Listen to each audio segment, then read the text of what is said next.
उसको ही वक्तों के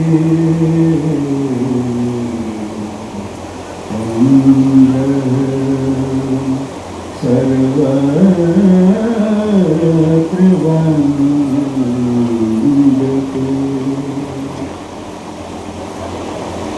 पद पंकज प्रेम की चाहरे पद पंकज प्रेम की चाह रहे पद पंकज प्रेम की चाह रहे मिले गुरु प्रेम रहे मिले गुरु प्रेम रहे पशु योनि मिले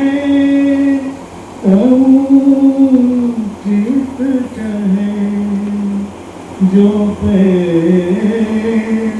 पक्षी बनो को बनो विघराज समाज बनो दसो काली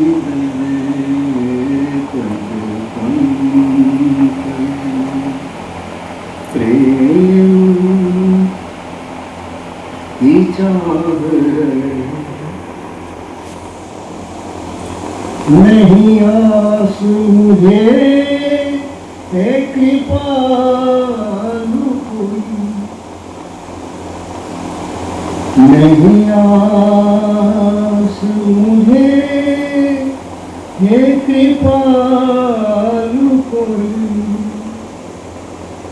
करिए चित आपके जैसी है नहीं आस मुझे है कृपालु करिए चित आपके जैसे है सब आस विनाश करा के गुरु पद पंकज प्रेम की चाह रहे पद पंकज प्रेम की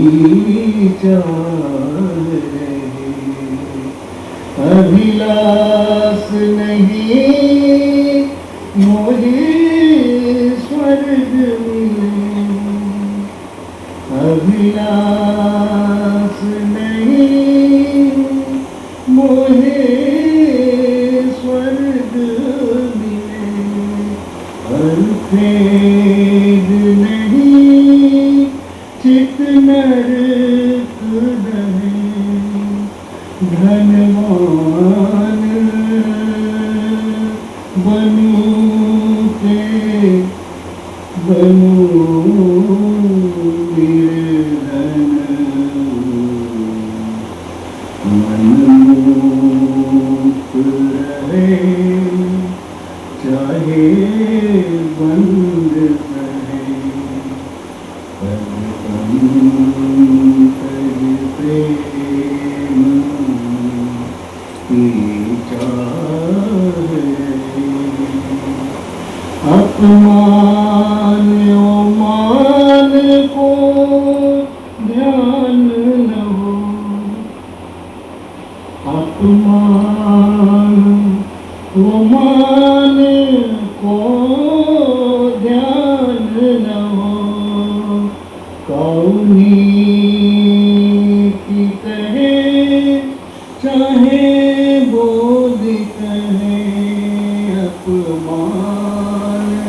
गुमान को ध्यान न हो, कौमी की कहे चाहे बोध कहे, जिन प्रेम को बीज भयो उनके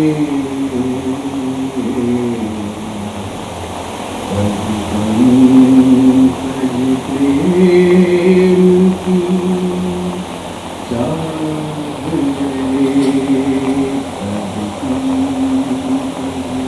प्रेम की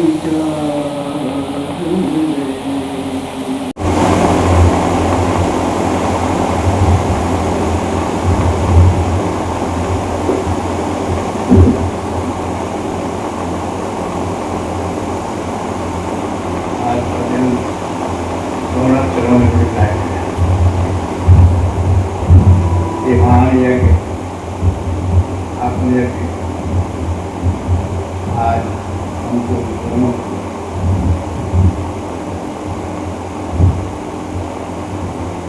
कोई लगन नहीं आए, बारिश नहीं आई, ये भरा दी और यात्रा शरीर है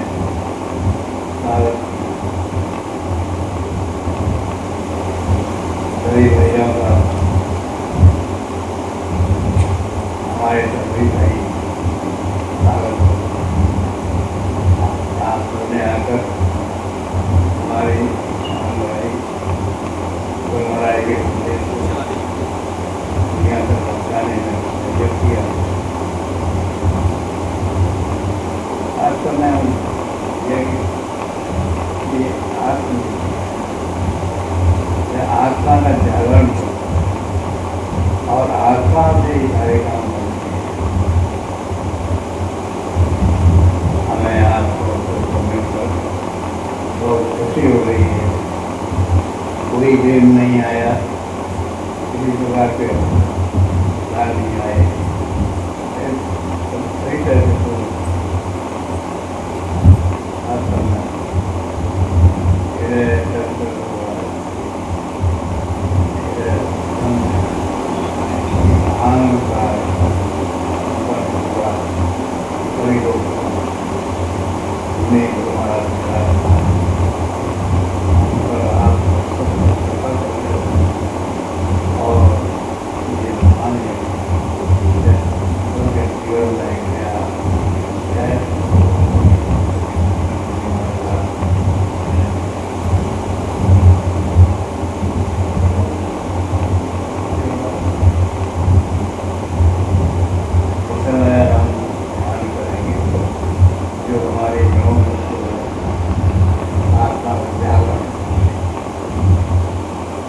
का जागरण नहीं, उनका जागरण नहीं, बल्कि आत्मा का जागरण। आप जानते हैं आत्मा का जागरण जहाँ हो जाता है वहाँ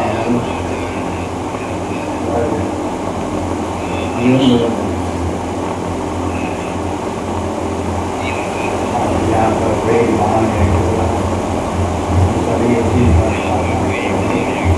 जो इसके लिए जो महाराज ने आदेश किए हैं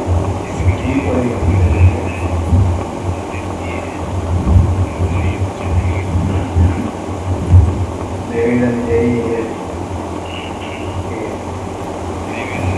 शहर आत्मा में बैठ जाए, इसके आत्मा आंखें हैं धीरे धीरे बंद कर दें और ऐसा देखें सामने से हमारे हमारा हृदय परमात्मा के प्रसाद हम उसी प्रकार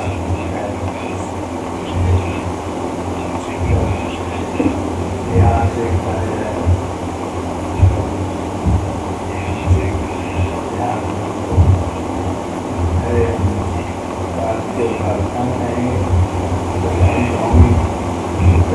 जब आगे आगे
Guru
ये लोग यहाँ उपस्थित हैं और हम सब लोगों के अपना आशीर्वाद ले रहे हैं।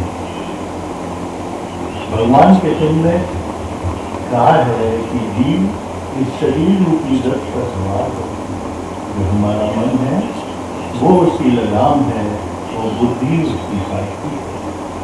इसका मतलब ये हुआ कि जीव जो भी कार्य करता है वो इस शरीर से नहीं करता, पर उसके अंदर की जो वृत्ति होती है, उसकी बुद्धि जो कहती है और जो मन की संकल्प शक्ति जब उसके साथ मिल जाती है तो वो ही हमारे सारे काम को करती है। और जब हमारे अंदर से विचार शुद्ध हो जाएंगे, वो ईश्वर के प्रति हो जाएंगे, तो हमारी जो कर्म है वो भी अपने आप शुद्ध हो जाएंगे। जैसे हम जो भी हमारी इंद्रियां कार्य करती हैं, अगर हमारे अंदर सेवा भाव है तो हमारी इंद्रियां भी सेवा भाव से कार्य करेंगी। इसके लिए हमको अपनी आसक्ति इस संसार में कम करनी पड़ेगी और ईश्वर की तरफ बढ़ानी पड़ेगी। ईश्वर सर्वशक्तिमान है, वो हम सबका पालनहार है, पर तभी उसकी आसक्ति इसी में नहीं है। वो इन तीनों गुण जो प्रकृति के हैं, रस, तम और रस, वो सब उसी के अधीन है, पर वो उन गुणों से ऊपर है। हमें भी यही भाव लाना पड़ेगा। हम जो भी कार्य कर रहे हैं तो अंदर से ये भाव रहना चाहिए कि वो ईश्वर कर रहा है। हमारे इष्ट जो ईश्वर के समान है वो करा रहे हैं। जब हम ये सोच के काम करेंगे तब हमारे मन में कर्तापन खत्म हो जाएगा और इसी को दृढ़ता भाव कहते हैं। जब साधक में दृढ़ता भाव आ जाता है तो उसके कर्म फल नहीं मिलते हैं, क्योंकि इस स्थान पर उसका कर्तापन खत्म है, इसलिए उसके संस्कार भी नहीं बनते और वो इस संसार से मुक्त होता है। इस अवस्था में हम कैसे पहुँचे? तो हमको अपने शरीर भाव से उठते अपने आत्मा के स्थान पे जाना पड़ेगा। ये शरीर नाशवान है, जो उत्पत्ति हुई है, जिसका जन्म हुआ है, उसका नाश होगा, उसका नाश भी होता है और खत्म भी होता है, परंतु आत्मा अमर है। आत्मा हमारे शरीर के अंदर बैठकर उससे धारें निकलती हैं जो हमारे पूरे शरीर को संचालित करती हैं। ये आत्मा कभी नहीं मरती है और जब तक वो हमारे अंदर रहती है तो हमारा शरीर भी चेतन होता है, परंतु जब ये हमको छोड़ जाती है तो ये समझा जाता है कि मनुष्य की मृत्यु हो और मृत्यु शरीर की होती है, आत्मा की नहीं है। आत्मा जो हमने पिछले जन्म में कर्म किए हैं उसको लेके नया शरीर धारण करती है। जो पिछले जन्म के कर्म हमारे बच जाते हैं, जो आत्मा के साथ नए शरीर में आते हैं, वो संचित संस्कार करते हैं। उसी के हिसाब से साधक को अपने भोग भोगने पड़ते हैं। कुछ लोगों के पास, जिनके पास बहुत धन या शक्ति होती है, वो ये सोचते हैं ये सब हमने अपनी बुद्धि से पाया है और इसमें उनकी आसक्ति बढ़ती जाती है, परंतु ऐसा नहीं है। ये उनके पिछले जन्मों का कर्म का फल है, जिसको निष्काम भाव से भोगना चाहिए और जो हम आज काम कर रहे हैं उसकी हमें अगले जन्म में या आगे जाकर उसका फल मिलता है। इसलिए साधक को अपना वर्तमान सुधारे रखना चाहिए। पर होता ऐसा है कि साधक इस अवस्था में आके ईश्वर को भूल जाता है और उसको अपने क्षमताओं पर घमंड हो जाता है। और देखा ये क्या है कि जिनको सत्संग मिलता है, जो सत्संग में जाते हैं, जो इस शरीर भाव से उठ जाते हैं और आत्मा के भाव में पहुँच जाते हैं, उनको एक शांति मिलती है और आत्मज्ञान मिलता है। जिन लोगों की आसक्ति इस संसार में ही रहती है, वो जो भी कार्य करते हैं वो अपनी इंद्रियों को संतुष्ट करने के लिए करते हैं और इसी से उनको जिंदगी भर दुखी रहते हैं और जन्म जन्मांतर के चक्कर में फंसे रहते हैं। पर जिनको आत्मज्ञान मिल जाता है, क्योंकि ये आत्मा उस ईश्वर का ही अंश है और ईश्वर पूर्ण है। पूर्ण को जानने के लिए हमको अंश की जानकारी प्राप्त करनी पड़ेगी। उस समय जो साधक को आनंद और प्रसन्नता मिलती है, जिसको गुरु महाराज ने आंतरिक प्रसन्न करता है, उसका तो वर्णन ही नहीं कर सकते। युवान जी इस संसार में फंसे रहते हैं, वो इस सुख से वंचित हो जाते हैं। हमको करना क्या है कि आत्मज्ञान प्राप्त करना है, पर आत्मा का ज्ञान अति सूक्ष्म है। हम इस भौतिक बुद्धि से उसे प्राप्त नहीं कर सकते हैं। उसे हमको अपनी बुद्धि को भी सूक्ष्म करना है। बुद्धि को हम सूक्ष्म कैसे करेंगे? इसके लिए क्योंकि हमें एक ऐसे समझ गुरु की शरण में जाना पड़ेगा जो कि इसको जानता है, इस मार्ग को जानता है। ऐसे ही हमारे गुरुदेव जो हम लोग के पूर्ण ईश्वर हैं, इस संसार में आए और उन्होंने इसका मार्ग हमको दिखाया। इसके लिए सबसे पहले हमको जो हमारे विचार हैं, क्योंकि हम इस संसार में हैं तो हमको कर्म तो करने ही पड़ेंगे, पर जब वो कर्म हम निष्काम भाव से करेंगे तब हम ईश्वर में की तरफ रास्ते पर आगे बढ़ते जाएंगे। इसके लिए उन्होंने कहा कि जरूरी ये है जो हमारे विचार एवं भाग रहे हैं उनको एक स्थान पर एकाग्र करो, और उन्हीं की उन्होंने साधना की। साधना को पूर्ण विश्वास और श्रद्धा के साथ करेगा तो वो आगे बढ़ेगा। इसलिए उसको गुरु महाराज की विश्वास के साथ उनके आदर्शों को भी अपनाना पड़ेगा। कुछ लोग ऐसे होते हैं जो कि अध्यात्म में भी आते हैं या फिर कुछ अपने संसार में कुछ अपनी मान्यताओं के हिसाब से ध्यान पूजा करते हैं, उनको कुछ संसारिक इच्छाओं की पूर्ति के लिए कहते हैं। ये जो कामना रहित और बिना जानकारी के जो ध्यान पूजा किया जाता है वो उसे ईश्वर प्राप्ति के मार्ग से दूर रखता है। इसलिए हमको बस गुरु महाराज में लय होना पड़ेगा, उनका शरणागत होना पड़ेगा, और जो उन्होंने रास्ता बताया है उसी रास्ते पर चलना पड़ेगा। तभी हमको पूर्ण आत्मज्ञान की प्राप्ति होगी। और देखा ये गया है कि आंगी सत्संग में भी अपने कुछ विचार को देखते हैं, उनके अंदर लोभ मोह अपना सम्मान पाने की इच्छा सब कुछ रहता है, परंतु वो अपने संसार के भी मोह में इतने ज़्यादा पड़ जाते हैं कि वो उसी के बीच होती है। ऐसे में उन्हें अपने आप का निरीक्षण करते रहना चाहिए कि हम जो भी काम कर रहे हैं वो कहीं गुरु महाराज के सिद्धांतों के खिलाफ है, ईश्वर से हमको दूर तो नहीं करवा। ये बताया नहीं है। वृंदावन में दो सेठ रहते थे, एक का नाम था राजा बाबू और दूसरे का नाम था श्री कृष्ण। दोनों सेठ थे, उनके जमीनों के कारोबार काफ़ी जमीनें थी और व्यापार करते थे, एक दूसरे से वेद भाव मानते थे, दोनों धार्मिक थे। जैसे राजा बाबू थे, उन्होंने अपना एक गुरु भी धारण किया था। वो गुरु के पास पहुँचे और उनसे बोले कि उनको पूर्ण ज्ञान दीजिए। उन्होंने तो सोचा, तो बोले नहीं, अभी तुम पूर्ण ज्ञान के काबिल नहीं। तो फिर उन्होंने सेठ जी ने काफ़ी विचार किया। उन्होंने कहा कि मुझे धर्म का इनकार तो नहीं है, तो इनकार छोड़ने के लिए वो गुस्सा मांगने लगे और पूरे धर्म नियम से उनके आदर्शों पर चलने लगे। फिर वो अपने गुरु के पास गए और तभी उन्होंने मना कर दिया, अभी कोई निष्ठा नहीं है। तब उन्होंने बहुत सोचा तो उनको अपनी गलती समझ गई। उसे लक्ष्मी चल के पहुँच गए, भिक्षा मांगे। उनके नौकरों ने कहा कि राजा बाबू क्या हम उनको मार दें? उन्हें नहीं, वो भी नंगे पैर तो उन दोनों धार्मिक से नहीं चले आए, दोनों गले मिले, आंसू करवाई को और जितनी घटनाओं को ईर्षा बात से वो सब निकल।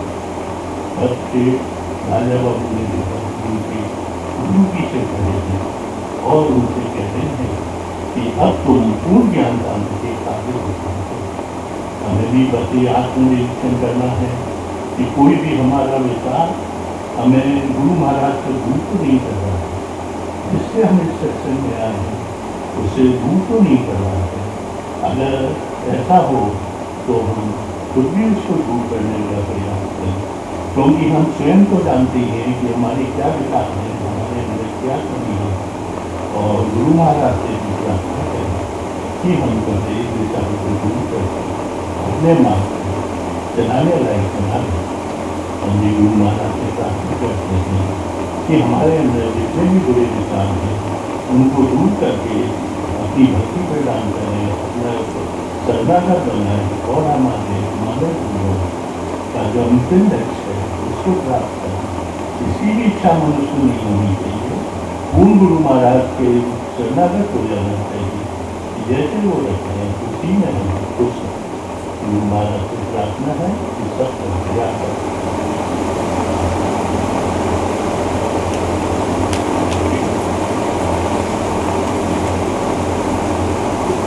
जो भी हम भोजन करते हैं उसमें जो प्रकृति की 3 धाराएं हैं, रस, तम और सत, इनका प्रभाव रहता है। वो भोजन के भाव से बनाया हुआ है, जिस भाव में हम खा रहे हैं वही गुण हमारे अंदर रहते हैं। जब हम उनको गुरु महाराज को या ईश्वर को अर्पण कर देते हैं तो वो साधक में सतोगुण को भी बढ़ाते हैं। ये मुझे कहा है, बड़े भाव से इसे गुरु महाराज को अर्पण कर दें और उससे प्रार्थना करें कि उसे स्वीकार करें। हम सभी लोगों को अपना आशीर्वाद करें।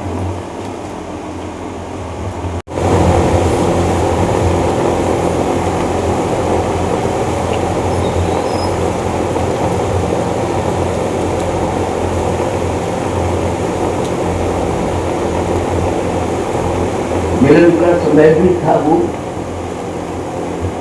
विदाई का समय भी न पहुंचा है।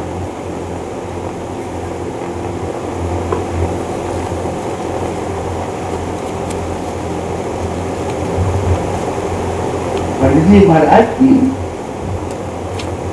बस अभी ये पद सुन रहे थे, उसमें एक ही चाह है, जिन प्रेम को भी वयोत गति पद पंकज प्रेम की चाह।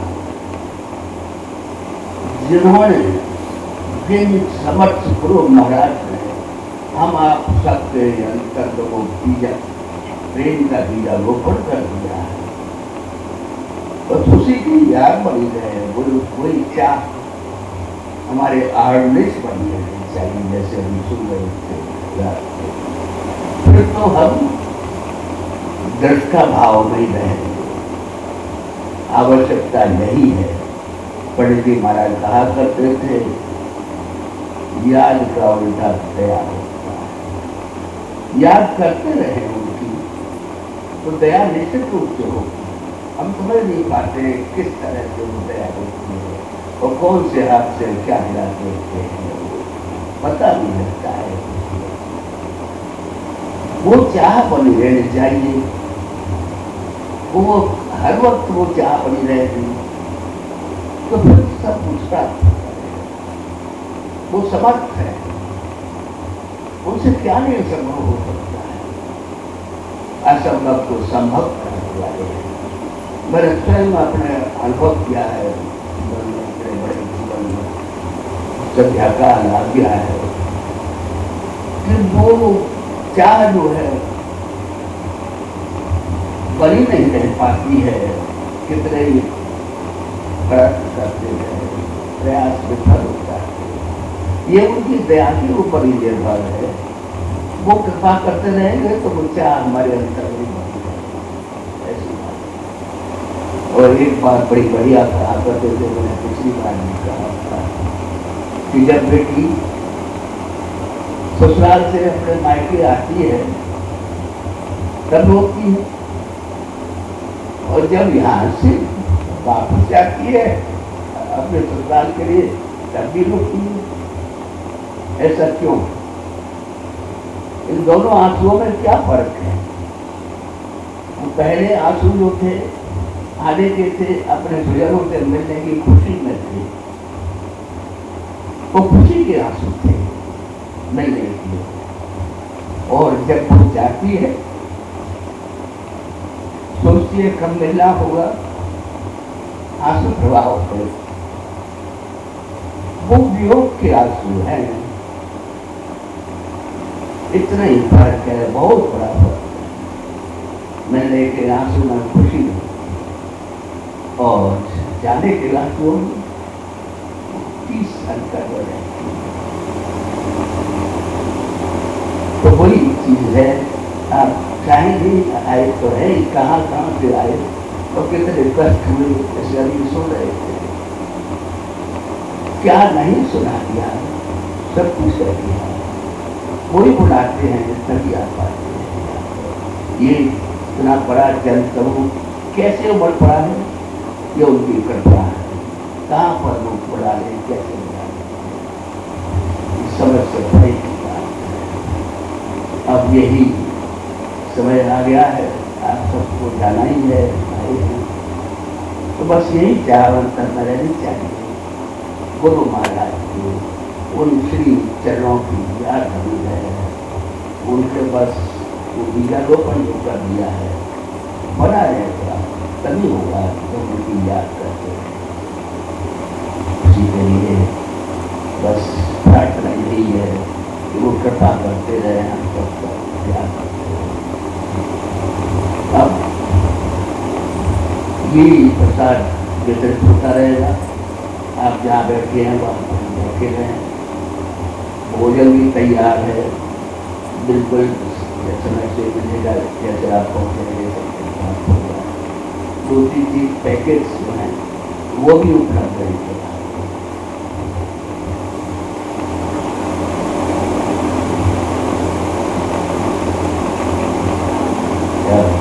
धर्मशाला में मिलेंगे।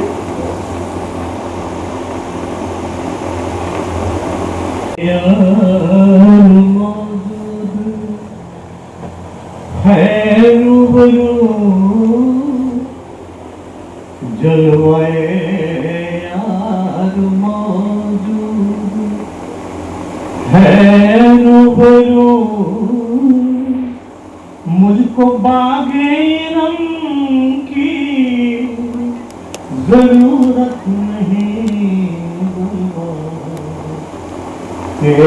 यार मौजूद है रूबरू मुझको बागे रंग की जरूरत नहीं, तेरे कदमों में सजदा, तेरे कदमों में सजदा अता हो गया, तेरे कदमों में सजदा अता हो गया, मुझको गैरो हरम की जरूरत नहीं, तेरे कदमों में सजदा। फिर तेरे दरबार में सर को झुकाने आ गया, फिर तेरे दरबार में सर को झुकाने आ गया, जो गुजरती दिल पे मेरे उसको सुनाने आ गया। आज जाऊंगा न खाली, आज जाऊंगा न खाली इस तेरे दरबार से, आज जाऊंगा न खाली इस तेरे दरबार से, लाख पर्दों में छिपो पर्दा हटाने आ गया, जलवाए यार मौजूद है रूबरू मुझको बागे रंग की जरूरत नहीं, तेरे कदमों में सजदा अता हो गया, मुझको दैरो हरम की जरूरत नहीं, जलवाए यार तूने अपनी पनाहों में रखा मुझे,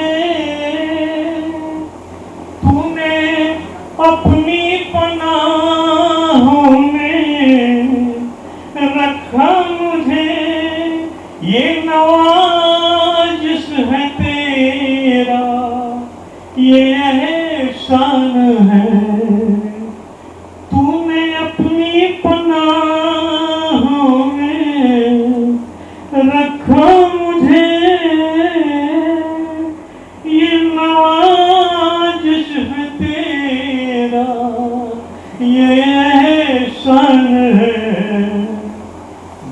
खुदा तुमने ऐसा, खुदा तुमने ऐसा करम कर दिया,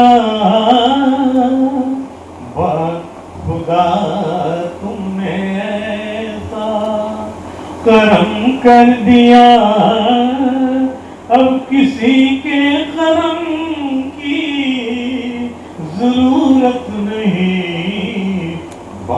खुदा तुमने ऐसा करम कर दिया, अब किसी के करम की जरूरत नहीं, तेरे कदमों में सजदा अता हो गया, मुझको दैरो हरम की जरूरत नहीं, जलवाए आज़मां हर कदम तुमने रखा है मेरा भरम, हर कदम तुमने रखा है मेरा भरम, मुझे हर दम तेरी है निगाहे करम, हर कदम तुमने रखा है मेरा भरम,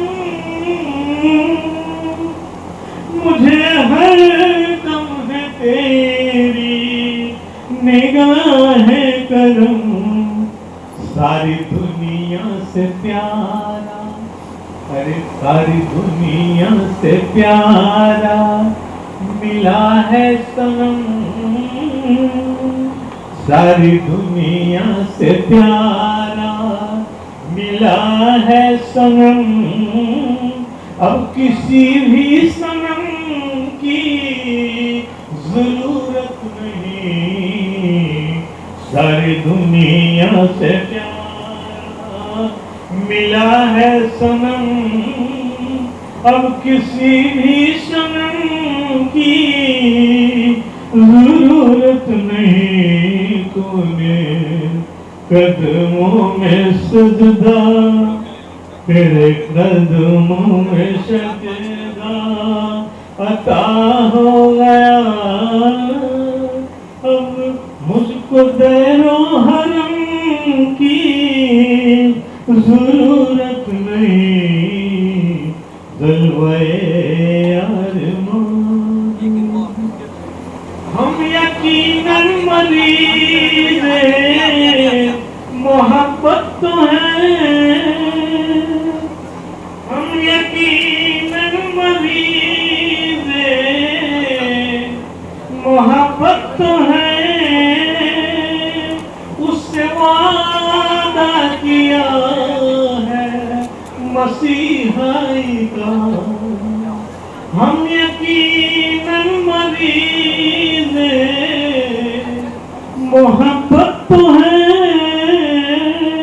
उससे वादा किया है मसीहाई का, आशिकों इस तरह है, आशिकों इस तरह है, दिल न छोटा करो, आशिकों इस तरह है, दिल न छोटा करो, अब हमें रंजगम की जरूरत नहीं, आशिकों इस तरह दिल न छोटा करो, हम यकीनन मरीज़ मोहब्बत तो है, उससे वादा किया है मसीहाई का, आशिकों इस तरह दिल छोटा करो, अब हमें रंज गम की जरूरत नहीं, कदमों में सजदा अता हो गया, मुझको दैरो हरम की जरूरत नहीं, जलवाए यार मक्का है। मजहरे नूर है, मजहरे नूर अहमद है मेरा सनम, मजहरे नूर अहमद है मेरा सनम, ऐश दिल की निगाहों से देखो जरा, मजहरे नूर अहमद है मेरा सनम, ऐश दिल की निगाहों से देखो जरा, दिल नवाज़े मोहब्बत में, अरे दिल नवाज़े मोहब्बत में मशरूफ है, दिल नमाज़े मोहब्बत में मशरूफ है, अब किसी भी सनम की जरूरत नहीं, दिल नमाज़े मोहब्बत में मशरूफ है, अब किसी के सनम की, अब किसी भी सनम की जरूरत नहीं, जलवाए यार मौजूद